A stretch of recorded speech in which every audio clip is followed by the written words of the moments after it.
एकादशियों का श्रवण करते हुए अर्जुन ने भगवान श्री कृष्ण से कहा, हे प्रभु, अब आप अधिक मास की शुक्ल पक्ष की एकादशी के संबंध में बताएं।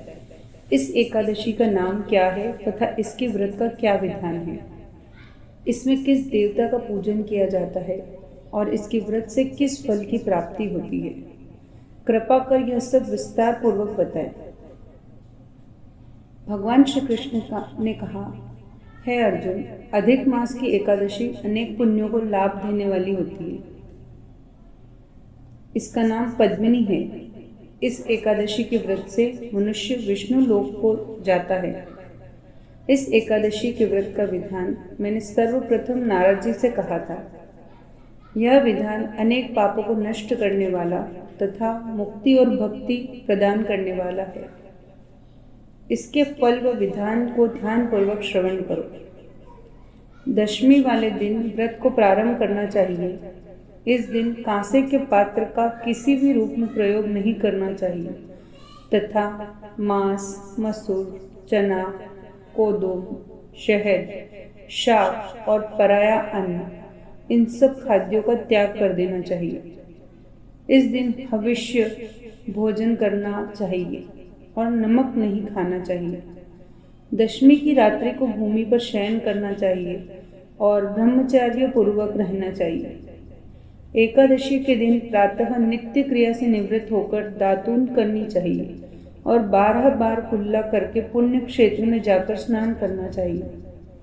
उस समय गोबर, मृत्तिका, तिल, कुश, आमल की चूर्ण से विधि पूर्वक स्नान करना चाहिए। स्नान करने से पहले शरीर पर मिट्टी लगाते हुए उसी से प्रार्थना करना चाहिए, हे मृत्तिके, मैं तुमको प्रणाम करता हूँ। तुम्हारे स्पर्श से मेरा शरीर पवित्र हो। सभी औषधियों से पैदा हुई और पृथ्वी को पवित्र करने वाली तुम मुझे शुद्ध करो। ब्रह्मा के थूक से पैदा होने वाली तुम मेरे शरीर को स्पर्श कर मुझे पवित्र करो। हे शंख, चक्र, गदाधारी देवों के देव पुंडरीकाक्ष, आप मुझे स्नान के लिए आज्ञा दीजिए। इसके बाद वरुण मंत्र को जपकर पवित्र तीर्थों के अभाव में उनका स्मरण करते हुए किसी तालाब में स्नान करना चाहिए। स्नान करने के उपरांत स्वच्छ और सुंदर वस्त्र धारण करके तथा संध्या तर्पण करके मंदिर में जाकर प्रभु का पूजन करना चाहिए। स्वर्ण की राधा सहित कृष्ण भगवान की मूर्ति और पार्वती सहित महादेव जी की मूर्ति बनाकर पूजन करें। धान्य के ऊपर मिट्टी या तांबे का कुंभ रखना चाहिए। इस कुंभ को वस्त्र तथा गंध आदि से अलंकृत करके उसके मुंह पर तांबे, चांदी या सोने का पात्र रखना चाहिए। इस पात्र पर भगवान श्री हरि की मूर्ति रखकर धूप, दीप, नैवेद्य, पुष्प, केसर आदि से उनका पूजन करना चाहिए। इसके बाद भगवान के सम्मुख नृत्य व गायन आदि करना चाहिए। उस दिन पतित तथा रजस्वला स्त्री को स्पर्श नहीं करना चाहिए। भक्तजनों के साथ प्रभु के सामने पुराण की कथा सुननी चाहिए। अधिक मास की शुक्ल पक्ष की पद्मिनी एकादशी का व्रत निर्जल रहकर करना चाहिए। यदि मनुष्य में निराहार रहने की शक्ति न हो तो उसे जलपान या अल्पाहार से व्रत करना चाहिए। रात्रि में जागरण करके नृत्य तथा गायन करके प्रभु का स्मरण करते रहना चाहिए। प्रति प्रहर मनुष्य को भगवान श्री हरि या शंकर जी का पूजन करना चाहिए। पहले पहर में भगवान को नारियल, दूसरे पहर में बिल्व फल, तीसरे पहर में सीताफल और चौथे पहर में सुपारी, नारंगी अर्पण करना चाहिए। इससे पहले पहर में अग्नि होम का, दूसरे में वाजपेय यज्ञ का, तीसरे में अश्वमेध यज्ञ का और चौथे में राजसूय यज्ञ का फल मिलता है। इस व्रत से बढ़कर संसार में कोई यज्ञ, तप, दान और पुण्य नहीं है। एकादशी का व्रत करने वाले मनुष्य को सभी तीर्थों और यज्ञों का फल प्राप्त हो जाता है। इस प्रकार से सूर्योदय तक जागरण करना चाहिए और स्नान करके ब्राह्मणों को भोजन कराना चाहिए। सभी पदार्थ भगवान की मूर्ति सहित ब्राह्मणों को दान देने चाहिए। इस तरह जो मनुष्य विधान पूर्वक प्रभु का पूजन तथा व्रत करते हैं उनका जन्म सफल हो जाता है और वे इस लोक में अनेक सुखों को भोगकर अंत में विष्णु लोक को जाते हैं। हे अर्जुन, मैंने तुम्हें एकादशी व्रत का पूरा विधान बता दिया। अब जो पद्मिनी एकादशी का भक्ति पूर्वक व्रत कर चुके हैं उनकी कथा को कहता हूँ, ध्यान पूर्वक श्रवण करो। यह सुंदर कथा महर्षि पुलत्स्य ने नारद जी से कही थी। एक बार कार्तवीर्य ने रावण को अपने बंदी गृह में बंद कर लिया। उसे महर्षि पुलत्स्य ने कार्तवीर्य से विनय करके छुड़ाया।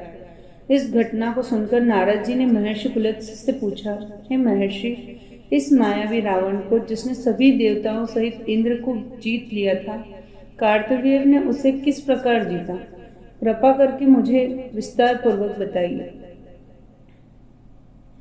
महर्षि पुलत्स्य ने कहा, हे नारद, आप पहले कार्तवीर्य की उत्पत्ति की कथा सुनो। त्रेता युग में महिष्मती नामक नगरी में कार्तवीर्य नामक का एक राजा राज्य करता था। उस राजा की 100 स्त्रियां थीं। उनमें से किसी भी राज्य का भार संभालने वाला योग्य पुत्र नहीं था।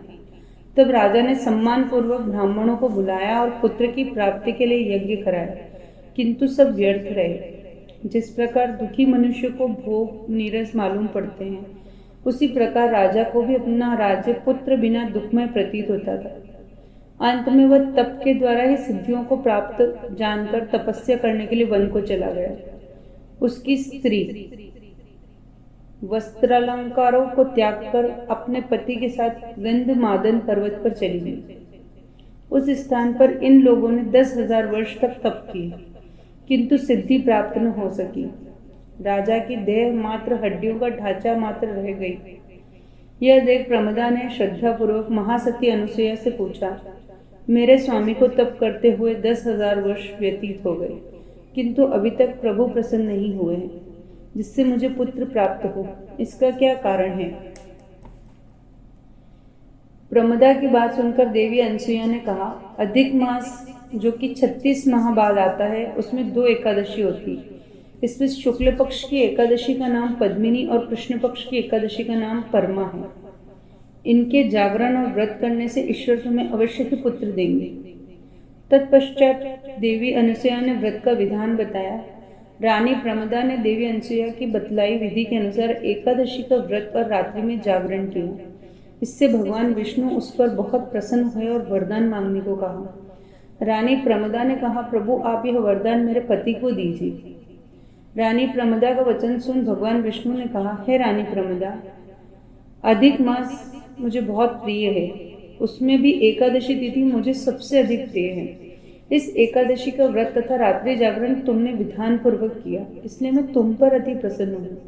इतना कहकर भगवान विष्णु ने राजा से कहा, हे राजन, तुम अपना इच्छित वर मांगो, क्योंकि तुम्हारी स्त्री ने मुझे प्रसन्न किया है। भगवान की अमृतवाणी सुन राजा ने कहा, हे प्रभु, आप मुझे सबसे उत्तम, सबके द्वारा पूजित तथा आपके अतिरिक्त देव, असुर, मनुष्य आदि से अजय पुत्र दीजिए। राजा को इच्छित वर देकर प्रभु अंतर्ध्यान हो गए। तदुपरांत दोनों अपने राज्य को वापस आ गए। इन्हीं के यहाँ समय आने पर कार्तवीर्य उत्पन्न हुए थे। यह भगवान श्री हरि के अतिरिक्त सबसे अजय थे। कार्तवीर्य ने रावण को जीत लिया था। यह सब पद्मिनी एकादशी के व्रत का प्रभाव था। इतना वृतांत सुनाने के उपरांत महर्षि पुलत्स्य वहां से चले गए।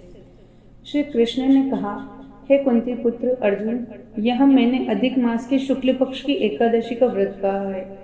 जो मनुष्य इस व्रत को करता है वह विष्णु लोक को जाता है। सूत जी ने कहा, हे ऋषि श्रेष्ठो, जो आपने जानना चाहा था सो मैंने कह दिया। अब आप क्या जानना चाहते हैं? जो मनुष्य इस व्रत कथा को सुनेंगे वे स्वर्गलोक के अधिकारी हो जाएंगे। कथा सार, ईश्वर सर्वतः है। वे दुष्प्राप्य वस्तुओं को भी दान देने में समर्थ हैं, परंतु प्रभु को प्रसन्न करके अपनी इच्छित वस्तु प्राप्त करने का मार्ग मनुष्य को जानना चाहिए। पद्मिनी एकादशी प्रभु की प्रिय तिथि है। जब तब से भी ज्यादा प्रभावशाली इसका व्रत मनुष्य को दुष्प्राप्य वस्तुओं को भी प्राप्त करा देता है।